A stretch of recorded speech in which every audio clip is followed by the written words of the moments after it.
আসসালামু আলাইকুম। দেখেন মধুপুর ও জাতীয় উদ্যানের কাছে রসুলপুর মাজারের কাছে দেখেন কত সুন্দর জাতীয় উদ্যান আছে। এখানে পার্কের একটা খুব সুন্দর জায়গা, কিন্তু এখানে কোনো লোকের আসা যাওয়া নাই, ঠিক আছে, একদম পড়ে রয়েছে। এখানে খুব সুন্দর একটা বেড়ানোর জায়গায়।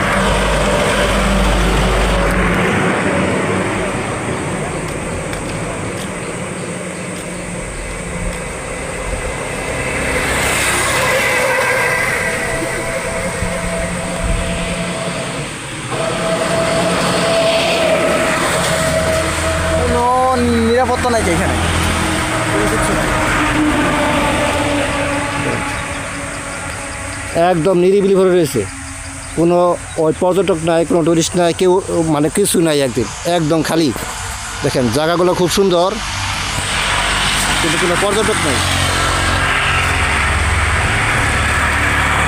এইটা হলো টাঙ্গাইল ময়মনসিংহ রুট।